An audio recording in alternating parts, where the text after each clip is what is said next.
अस्सलाम वालेकुम friends, my name is Mohammad Rizwan and welcome to our at my YouTube channel. आज का हमारा टॉपिक है कोरिलेशन। What is correlation? हम देखेंगे कि हम अपने कॉलम्स के दरमियान किस तरह कोरिलेशन फाइंड करते हैं। तो सबसे पहले हमें पता होना चाहिए कि हमारे पास कोरिलेशन होती क्या है। बेसिकली ये हमारे पास कॉलम्स के दरमियान रिलेशनशिप होती है न्यूमेरिकल कॉलम्स के दरमियान, लेकिन जो कैटेगोरिकल कॉलम्स होते हैं as like a string columns, उनके दरमियान ये वर्क नहीं करता, उनको ये इग्नोर कर देते हैं। कोरिलेशन होता है क्या बेसिकली कि हम अपने कॉलम्स के दरमियान रिलेशन देखते हैं कि अगर हमारे पास एक कॉलम की वैल्यू बढ़ रही है तो दूसरे की बढ़ेगी या कम होगी, तो इसे कहते हैं कोरिलेशन। अगर तो एक कॉलम की वैल्यू बढ़ रही है और दूसरे की साथ साथ इंक्रीज हो रही है, तो इसे हम कहेंगे कि वो डायरेक्टली प्रोपोर्शनल है। लेकिन अगर एक कॉलम की वैल्यू हमारे पास बढ़ रही है लेकिन दूसरे की कम हो रही है, तो उसे कहते हैं हम इन्वर्सली प्रोपोर्शनल कोरिलेशन। तो यहाँ पर हम देख लेते हैं कि correlation is a statistical measure that describe the relationship between two variables. ये दो वेरिएबल्स, दो कॉलम्स के दरमियान क्या करता है कि हमें रिलेशनशिप बताता है कि ये किस तरह आपस में रिलेट कर रहे हैं। It commonly use in data science to identify patterns and relationship between different features in a data set. हम क्या कर सकते हैं कि अपने डाटा सेट में डिफरेंट फीचर्स के दरमियान रिलेशनशिप अपनी फाइंड कर सकते हैं। Correlation can range from -1 to 1 with -1 indicating a perfect negative correlation। जो -1 है ये हमारे पास परफेक्ट नेगेटिव कोरिलेशन का हमें ये कंसेप्ट देता है। इसका मतलब ये है कि अगर -1 आ रहा है कोरिलेशन में, तो इसका मतलब है ये स्ट्रॉन्गली इन्वर्सली प्रोपोर्शनल है। 0 indicating no correlation and 1 indicating perfect positive correlation. और जो 1 है ये क्या करता है कि परफेक्ट पॉजिटिव कोरिलेशन हमें बताता है। तो कोरिलेशन के कंसेप्ट को समझने के लिए हम ज़रा यहाँ पर देख सकते हैं कि मेरे पास एक डाटा सेट है जहाँ पर मेरे पास मैथ, फिजिक्स और हिस्ट्री के मार्क्स। और अब हमने क्या करना है कि इनके दरमियान कोरिलेशन जब बनाया तो इस तरह से बनता है। Math, physics, history as a मेरे पास ये रोज भी आ गए और कॉलम्स के नेम भी इस तरह आ चुके हैं मेरे पास। मैथ और मैथ के दरमियान कोरिलेशन क्या है? 1 है। इसका मतलब ये क्या है कि ये तो बेसिकली हर बंदे को पता है कि अगर मैथ्स के नंबर बढ़ेंगे तो मैथ्स के नंबर एक्चुअली में बढ़ेंगे। ठीक है। और दूसरा हम फिजिक्स और मैथ का यहाँ पर कोरिलेशन है कि अगर तो ये बता रहा है कि 0.9, मतलब ये एक स्ट्रॉन्ग कोरिलेशन है। 0.9 का मतलब ये होता है कि ये बहुत अच्छा आपका कोरिलेशन है। यहाँ पर अगर फिजिक्स और मैथ का कोरिलेशन देखें तो 0.9, इसका मतलब ये है कि हमारे पास अगर फिजिक्स के नंबर बढ़ते हैं तो मैथ के नंबर भी बढ़ेंगे। इसी तरह आप देख सकते हैं यहाँ पर मैथ और हिस्ट्री का कोरिलेशन मेरे पास नेगेटिव आ रहा है, नेगेटिव 0.1। इस तरह हम अपने कोरिलेशन को देख सकते हैं। तो अब हम प्रैक्टिकल करते हैं सबसे पहले।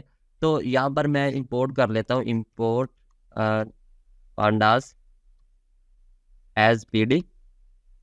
तो ये सक्सेसफुली इंपोर्ट हो चुकी है। यहाँ पर डीएफ मैं अपनी फाइल को रीड करता हूँ, पीडी डॉट रीड CSV, और इसमें मैं अपनी CSV का नाम पास कर देता हूँ, स्टूडेंट्स डॉट CSV।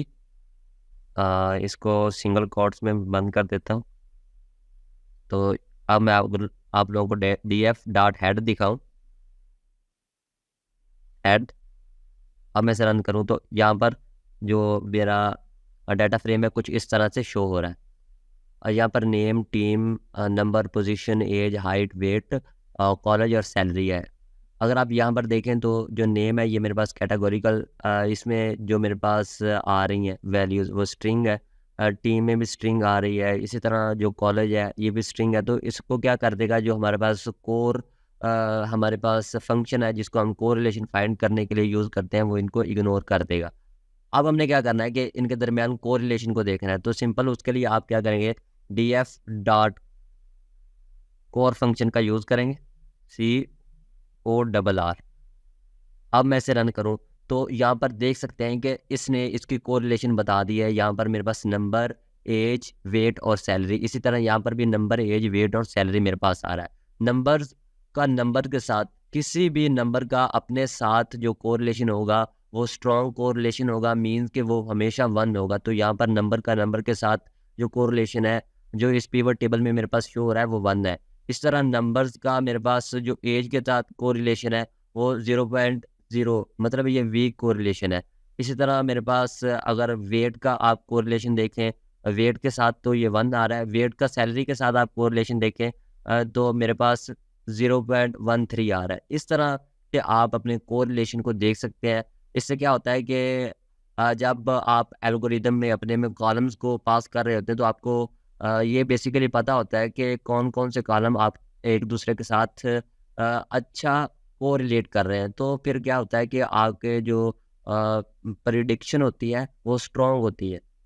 अगर आप लोग इसी को थोड़ा-सा ब्यूटीफुल बनाना चाहते हैं, तो आप क्या करें कि df.core और इसमें style.background ग्रेडिएंट और इसमें ये आप पास कर दें। अब मैं इसे रन करूँ, तो मेरे पास जो कोरिलेशन है, इस तरह से शो हो रहा है। बेसिकली वही है, इसमें थोड़े से कलर आ गए हैं। ठीक है, अगर आप चाहते हैं कि थोड़ा-सा इसको विजुअलाइज़ करके देखें कि किस तरह से शो होता है, तो उसके लिए आप सीबोर्न लाइब्रेरी का यूज़ कर सकते हैं, जो कि हम अपने नए आने वाले ट्यूटोरियल में देखेंगे। इंपोर्ट्स आई सॉरी इंपोर्ट सीबोर्न, ये क्या है? इंपोर्ट सीबोर्न एस, और इसको मैं कर देता हूँ एसएनएस। तो ये सीबोर्न हो चुकी है यहाँ पर इंपोर्ट। अब मैं यहाँ पर एसएनएस डॉट हीट मैप करूँ, हीट मैप, और यहाँ पर मैं पास कर दूँ अपना ये वाला, इसका डीएफ डॉट कोड। अब मैं यहाँ पर पास कर दूँ कंट्रोल वी करके, और यहाँ पर A double N not equal to मैं कर दूँ कि ये ट्रू कर। अब मैं इसे रन करूँ, तो ये क्या कर रहा है? एस एन एस, ये मेरे पास को मैं हटा देता हूँ। अब मैं इसे रन करूँ, तो यहाँ पर मेरे पास जो कोरिलेशन है, वो कुछ इस तरह से शो हो रहा है। अगर आप देखें तो इसको ये क्या शो कर रहा है, मैं हटा दूँ इससे।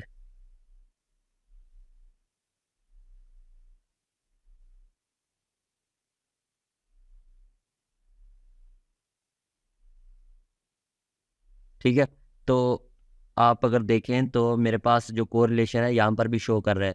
वो कह रहा है जो कलर इस तरह से मेरे पास शो कर रहे हैं, वो स्ट्रांगली कोरिलेशन है, मतलब ये वाला जो कलर है, वो स्ट्रांगली कोरिलेशन है। अगर 0.8 है मेरे पास, जो इस तरह से जिसका कलर शो हो रहा है, वो कहेगा कि ये भी सही है कोरिलेशन, उसका 0.8 है, ठीक है।